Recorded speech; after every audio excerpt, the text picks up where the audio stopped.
Dans cette vidéo, on va voir comment tracer la fin du cube et éventuellement le début de la construction de l'icosaèdre dans le cube à partir de la base qui est représentée en axonométrie et ici en projection vue d'avion. Alors pour avoir la hauteur du cube, il faut reporter le côté sur l'axe des Z qui est ici. Donc l'axe des Z c'est ça. Et puis à l'aide de mon compas, je vais reporter l'arête du cube ici dans cette zone là. Ensuite je veux l'intersection entre ce cercle et cette droite, donc pas le segment, donc j'agrandis mon cercle de manière à pouvoir poser un point qui est l'intersection du cercle et de la droite, comme ça il existe en dehors du triangle. Ça c'est des détails techniques de GeoGebra.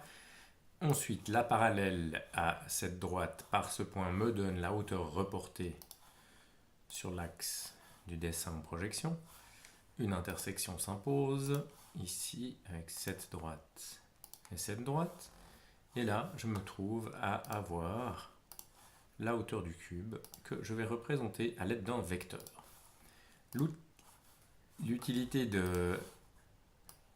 L'utilisation d'un vecteur ici va être illustrée maintenant. Pour avoir le dessin du cube, eh bien, cette hauteur va être reportée au-dessus de chaque sommet qui se trouve sur le sol. Une manière rapide de procéder est d'utiliser l'outil représentant le GeoGebra et de prendre ce vecteur que l'on pose un peu partout, c'est-à-dire sur les sommets qui sont dans le sol. L'avantage, c'est que j'obtiens directement mes 4 sommets sans devoir tracer des parallèles, des intersections et compliquer mon dessin. Alors bien entendu, je ne vais pas laisser les vecteurs, je vais les masquer et mettre des segments à la place.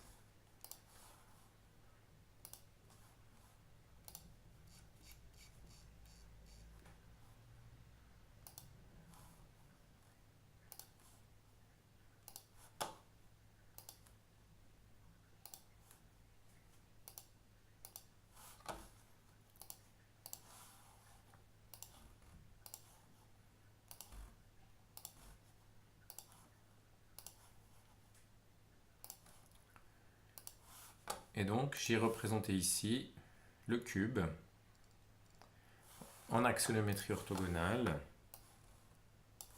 à partir d'une des projections et de la hauteur que j'ai reportée sur l'axe vertical ici qui est dessiné en projection de Monge, qui redescend ici sur l'axe vertical dans l'axonométrie.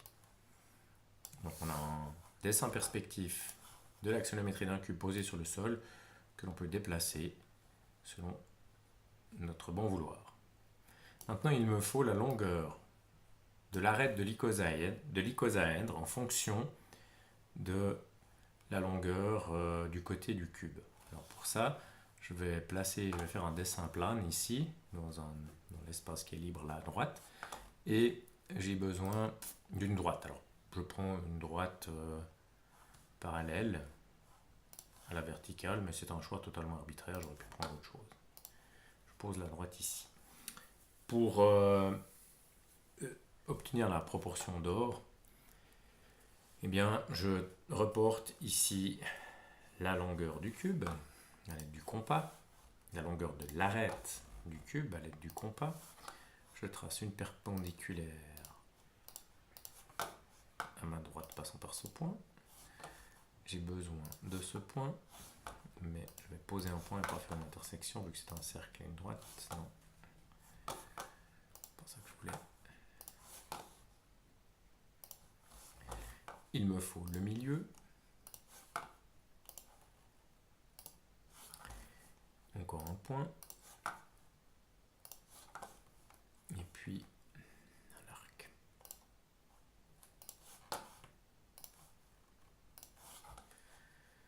Donc ici, j'ai la proportion entre l'arête de mon cube et ce segment-là, c'est la proportion d'or.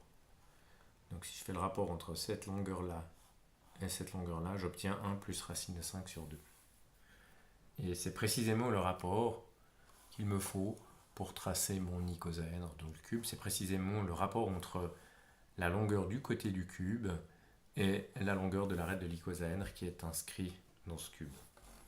Pour des raisons techniques, il me faut un segment qui a la moitié de cette longueur. Donc je fais le milieu ici.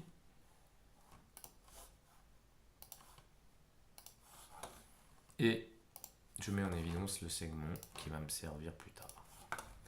Je n'ai plus besoin des traits de construction intermédiaires.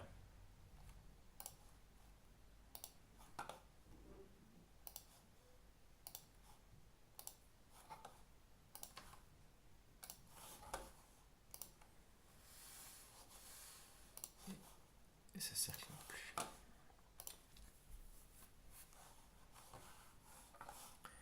J'ai donc maintenant un segment que je vais pouvoir reporter aux bons endroits de manière à tracer mon icosaèdre dans le cube.